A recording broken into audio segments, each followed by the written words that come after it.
Well, thank you for coming out on this beautiful day, history lovers. Um,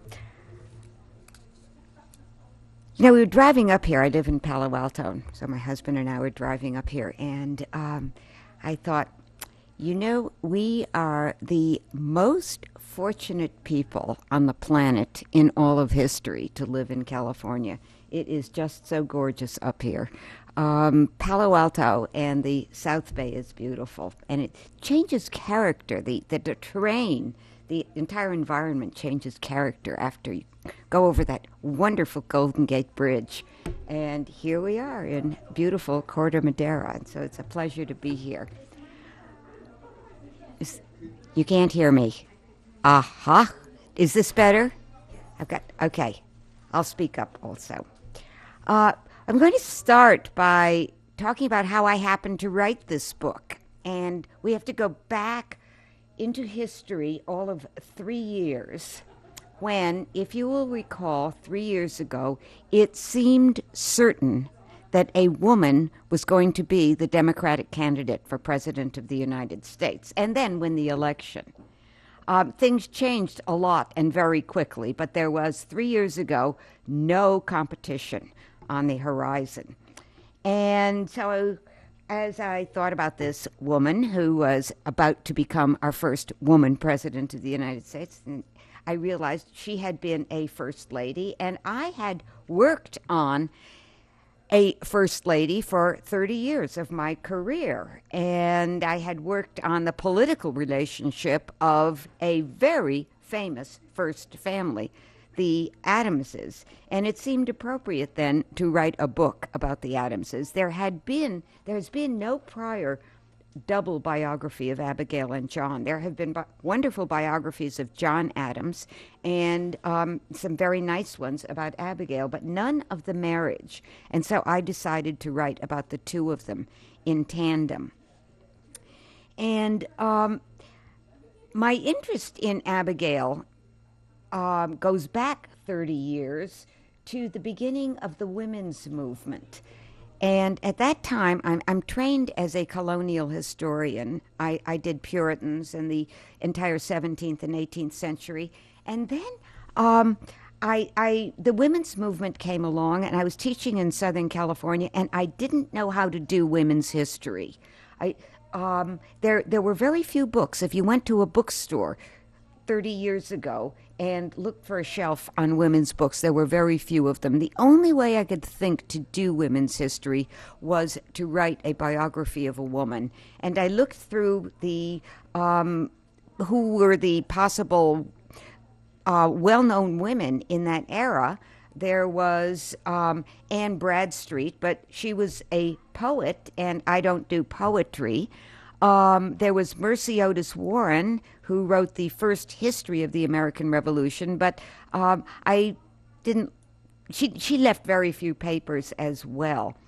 And there was Anne Hutchinson, of course, but there's no paper, there are no archives left by Anne Hutchinson in her own words. Everything that we know about her has been written by men.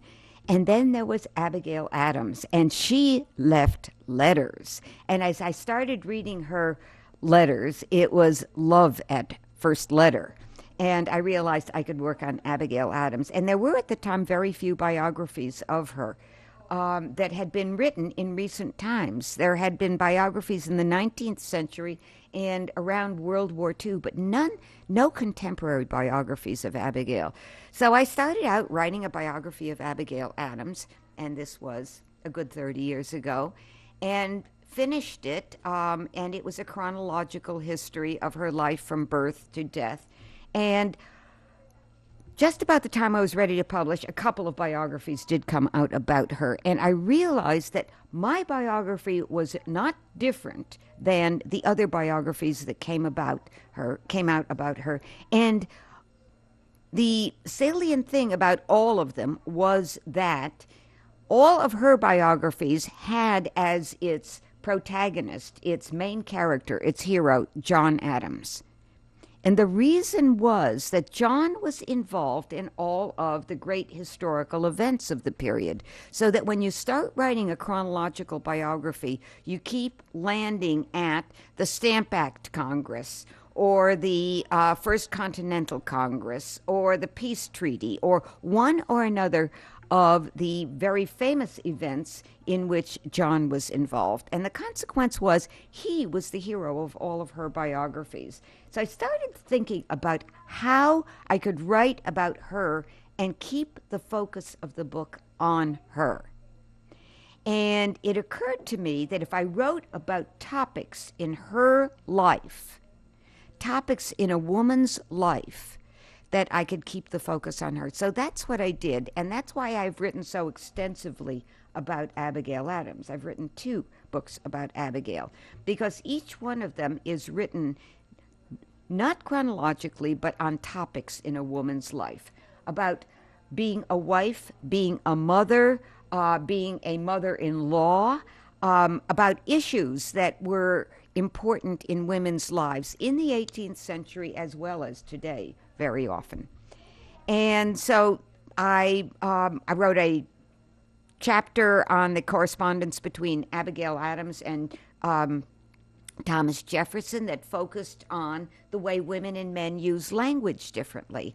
I wrote a topic about the correspondence between Abigail and James Lovell, who was a member of the First Continental Congress, and that chapter focused on gossip, because women talk a lot. And what this chapter did was rescue the topic of gossip and say it's important in our lives. Gossip is how we form communities and know ourselves to be part of a community. Anyway, I wrote these.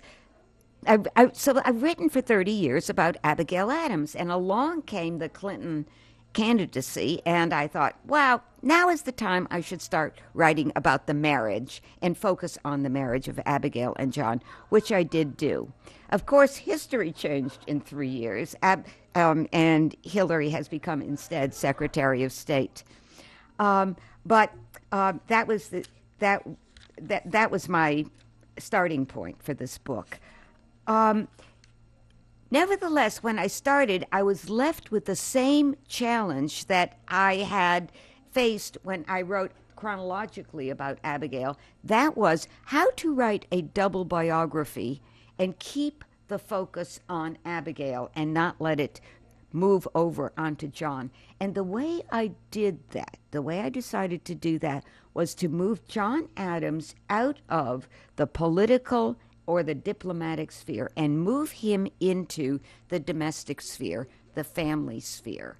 And so mostly this book is about the marriage and John as a family man, although it has to do, to be accurate history and to tell the context in which the marriage took place, it has to tell the history of the period as well.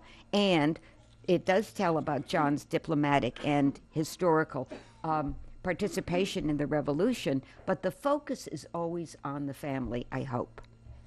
Another problem I had in writing a double biography was, how do you write a double biography? That is, how do you write about 2 people? How do you manage handling 2 people and giving them equitable time in a biography? And at first I thought, well, maybe I'll do like War and Peace. 1 chapter was on war and 1 chapter was on peace. I could do 1 chapter on Abigail, 1 chapter on John. And then I decided my materials didn't take me that way, and it wasn't going to be very interesting. It was too formulaic. So I thought, well, maybe what I'll do is I'll just start 1 chapter focusing on Abigail and start the next chapter focusing on John. And that didn't work out either, because as I was writing, the material didn't take me there. So then I decided what I would do is just go where the material took me, and kept the focus on the marriage, showing John when there was more material on John, and Abigail where there was more material on Abigail. So what was great about this marriage? For one thing, it was a 54-year marriage, which was incredible then as now, because people died a lot. But what was most amazing about their marriage is that in their 54 years of marriage, for about 25 years, they lived apart a good deal of the time.